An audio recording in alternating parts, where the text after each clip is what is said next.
नमस्कार मेरे प्यारे साथियों, कैसे हैं आप सब लोग। स्वागत है आपका इस YouTube चैनल पर। कल रात में वीडियो बहुत लेट हो गया था क्योंकि एडिट नहीं हो पा रहा था, बहुत समय लग गया था। जबकि वीडियो तैयार हो गया था 8 बजे ही और अपलोड हो पाया है 11:30 बजे वो ठीक है, तब तक जागना पड़ा मुझे।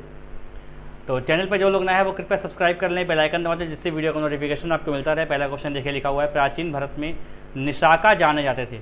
निशाका, प्राचीन भारत में निशाका जाने जाते थे। क्या हो जाएगा इसका आंसर? स्वर्ण आभूषण, गायें, तांबे के सिक्के, चांदी के सिक्के, निशाका। तो इसका आंसर क्या हो जाएगा? स्वर्ण आभूषण जो है निशाका जाने जाते थे। देखिए जो स्वर्ण आभूषण थे वो उनका वर्णन जो जातक है ना, जातक कथाएं जो बौद्ध धर्म से संबंधित हैं उसमें 3 प्रकार से बताया गया है। देखो जो प्रथम अगर स्वर्ण के सिक्के हैं प्रथम श्रेणी के, उनको बोलते थे निशाका, उनको बोलते थे निशाका। और जो द्वितीय श्रेणी के सिक्के थे उनको बोलते थे सुवर्ण। और जो तृतीय श्रेणी के थे जो बहुत ही महंगे होते थे, जिनकी कीमत बहुत ज़्यादा होती थी, उनको क्या बोलते थे? उनको बोलते थे मशाका। मशाका ये बहुत ही उच्च कोटि के सोने के सिक्के हुआ करते थे। ठीक है, आप ये बताइए बौद्ध साहित्य को कहते क्या हैं? तो बौद्ध साहित्य को बोलते हैं त्रिपिटक। त्रिपिटक बोलते हैं भाई बौद्ध साहित्य को। क्या बोलते हैं भाई? त्रिपिटक बोलते हैं, जिसमें विनय पिटक है, इसके अंतर्गत विनय पिटक होता है, विनय पिटक। ठीक है, सुत्त पिटक, और एक आपका होता है अधिम्य, अभिधम्म पिटक। पेपर में पूछा गया है कि निम्नलिखित में से कौन सा त्रिपिटक में नहीं आता है, तो ये आते हैं। ठीक है, विनय पिटक, सुत्त पिटक और अभिधम्म पिटक। बौद्ध के अगर हम पूछें आपसे बौद्ध के त्रिरत्न कौन कौन से हैं, तो क्या हो जाएगा? बौद्ध, धम्म, संघ। ये बौद्ध धर्म के त्रिरत्न हैं।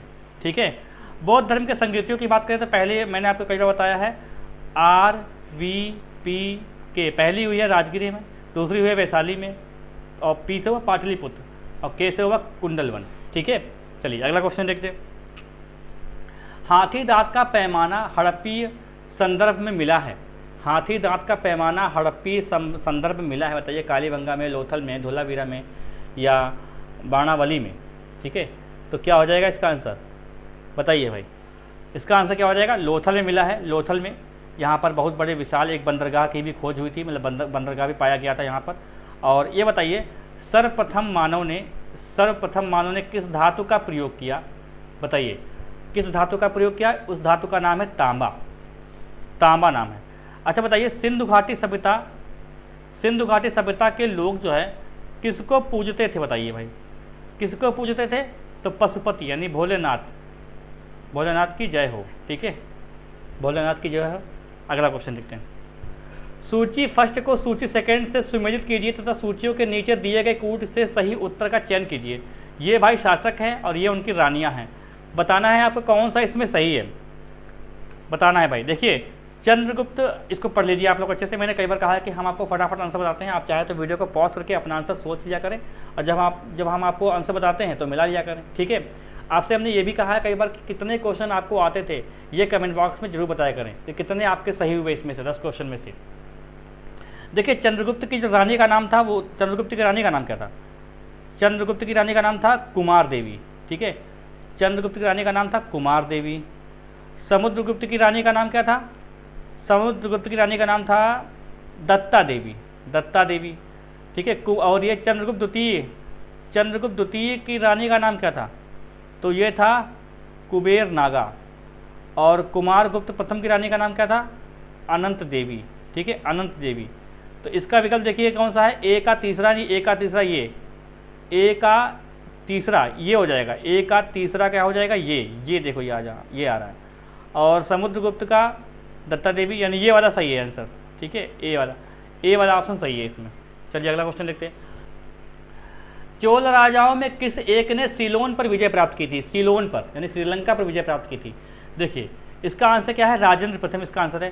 राज प्रथम भी श्रीलंका पर आक्रमण करते हैं लेकिन पूरी तरीके से विजय प्राप्त नहीं करते, तो इनका श्रेय नहीं दिया जाता। लेकिन सबसे पहले अगर देखें, अगर किसने आक्रमण किया था, किसने मतलब वहाँ पर जो है एक युद्ध किया था जाके, ठीक है, तो ये राजराज प्रथम ने, लेकिन पूरी जीत हासिल की थी राजेंद्र प्रथम ने। ठीक है, ये कुछ हिस्सों को जीते थे, बाकी छोड़ के चले आए थे। राजेंद्र प्रथम जो है ये जो है वहाँ का शासक था महेंद्र पंचम। महेंद्र पंचम को बंदी बना लाया था, अपने चोल साम्राज्य में रखा था। 12 साल बाद उसकी मृत्यु हो गई थी और सिलोन पर जो है शासन कर रहा था राजेंद्र प्रथम। इसका आंसर क्या हो जाएगा? राजेंद्र प्रथम इसका आंसर हो जाएगा। अगला क्वेश्चन, निम्नलिखित में से किस भक्त संत ने अपने संदेश के प्रचार के लिए सबसे पहले हिंदी का प्रयोग किया? अपने संदेश के प्रचार के लिए सबसे पहले हिंदी का प्रयोग किया किस संत ने? दादू ने, कबीर ने, रामानंद ने, तुलसीदास ने, किसने? तो रामानंद ने। देखिए उत्तर भारत में जो भक्ति आंदोलन के जो प्रवर्तक है वो माने जाते हैं रामानंद। ये क्वेश्चन आपसे पूछा गया है, पेट में ही पूछा गया है कि उत्तर भारत में भक्ति आंदोलन के प्रवर्तक किसे माना जाता है? तो रामानंद को माना जाता है। और उत्तर भारत में हिंदी भाषा चलती ही है, तो हिंदी भाषा का प्रयोग किया था ना सबसे पहले। ठीक है, इनका जन्म कहाँ हुआ था? इलाहाबाद में इनका जन्म हुआ था, एक ब्राह्मण के परिवार में हुआ था। और काशी या वाराणसी में इनकी शिक्षा हुई है। कहाँ हुई है? शिक्षा हुई है वहाँ पर। ठीक है, और ये राम सीता को लेकर काफ़ी भक्ति थी इनके अंदर, राम और सीता की भक्ति करते थे ये। ठीक है, चलिए अगला क्वेश्चन देखते हैं। अंग्रेजी भारतीय सेना में चर्बी वाले कारतूसों से चलने वाली एनफील्ड राइफल कब शामिल की गई थी? देखिए अंग्रेजी भारतीय, देखो यही तो सबसे बड़ा कारण था। 1857 की क्रांति का सबसे बड़ा कारण यही था। ठीक है, सबसे बड़ा कारण ये था। तो पुराने लोहे की बंदूक होती थी, उसकी जगह क्या आई थी? एक एनफील्ड एक राइफल आई थी। इसमें जो कारतूसें लगती थी उसमें माना जाता था कि कारतूसें मुंह से खोलते थे तो मुंह में जो उसमें जो ढक्कन लगा था वो ढक्कन मांस का होता था। तो कोई कहता था कि गाय का मांस है, कोई कहता था सूअर का मांस है। तो इसमें बड़ा ही मतलब विवाद हो गया था, दोनों ही धर्म नाराज हो गए थे इससे। ठीक है, और इसकी जो प्रैक्टिस थी, मतलब इसकी जो प्रशिक्षण, इसका प्रशिक्षण होने वाला था यहाँ पर डमडम में, अंबाला में और सियालकोट में, यहाँ पर इसका प्रशिक्षण होने वाला था। लेकिन जो भारतीय सैनिक थे उनमें से बहुत सारे लोग नाराज हो गए थे, उन लोगों ने मना कर दिया था, जैसे मंगल पांडे जैसे व्यक्ति ने मना कर दिया था। ठीक है, और हत्या भी कर दी थी गुस्से के मारे।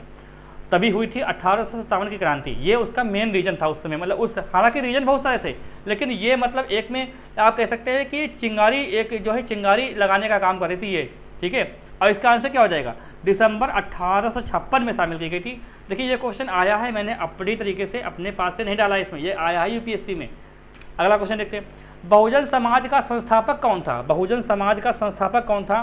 देखिए 1910 में ज्योतिबा फूले से प्रेरणा लेकर बहुजन समाज की स्थापना की गई थी, जो एक ब्राह्मण विरोधी और कांग्रेस विरोधी थी। ठीक है, बहुजन समाज पार्टी, तो वही पार्टी के नाम से जानते हैं आज। तो बहुजन समाज उस समय था, तो ये किसने की थी? तो मुकुंदराव पाटिल ने इसकी स्थापना की थी भाई। ठीक है, किसने की थी? मुकुंदराव पाटिल, और इनके साथ एक सहयोगी थे जिसका नाम था शंकर नाम था शंकर राव जाधव। इन लोगों ने मिलकर की थी। ठीक है, अगला क्वेश्चन देखते हैं, किसने कहा था यदि भगवान अस्पृश्यता को सहन करते हैं मैं उन्हें कभी भगवान नहीं मानूंगा? किसने कहा था यदि भगवान अस्पृश्यता को सहन करते हैं मैं उन्हें कभी नहीं भगवान मानूंगा? ये भी क्वेश्चन आया है। ठीक है, यूपीपीसीएस में क्वेश्चन आया है ये। तो डॉक्टर भीमराव अम्बेडकर, बाल गंगाधर तिलक, लाला लाजपत राय या महात्मा गांधी? तो क्या हो जाएगा इसका आंसर? इसका आंसर देखिए क्या हो जाएगा, इनमें से वो वही व्यक्ति हैं जिनका केसरी समाचार पत्र था। ठीक है, और गीता रहस्य उनकी पुस्तक है। गीता रहस्य जेल में रहकर इन्होंने पुस्तक लिखी थी। बाल गंगाधर तिलक इसका आंसर है। इन्होंने ही कहा था कि भारतीय रेल है भारतीयों के लिए अनावश्यक है, इन्होंने ही कहा था ये। किसने सचिंद्र नाथ सान्याल द्वारा स्थापित हिंदुस्तान रिपब्लिकन एसोसिएशन का नाम बदलकर हिंदुस्तान सोशलिस्ट रिपब्लिकन एसोसिएशन कर दिया था? ठीक है, हिंदुस्तान सोशलिस्ट रिपब्लिकन एसोसिएशन कर दिया था, यानी HSRA, और पहला नाम क्या था इसका? HRA। ठीक है, इसका नाम बदल गया था, ये रख दिया था। 1928 की बात है ये। और ये कहाँ बदला गया था, कहाँ पर? तो ये पूछा गया है। तो ये दिल्ली में एक फिरोज शाह कोटला मैदान है, वहाँ पर इसका नाम बदला गया था। तो ये पूछा गया क्वेश्चन है दिल्ली में, और इसका आंसर क्या हो जाएगा? किसने? तो चंद्रशेखर आज़ाद ने किया था ये काम। ठीक है, अगला क्वेश्चन, किसने कहा था दरों दीवार पे हसरत की नज़र करते हैं, खुश रहो अहले वतन हम तो सफ़र करते हैं? ये क्वेश्चन थोड़ा अजीब लग रहा होगा, लेकिन क्वेश्चन आया है ये पेपर में। ठीक है। दरो दीवार पे हसरत की नज़र करते हैं, खुश रहो अहले वतन हम तो सफ़र करते हैं। ये क्वेश्चन, ये इसका आंसर ये किसने कहा था?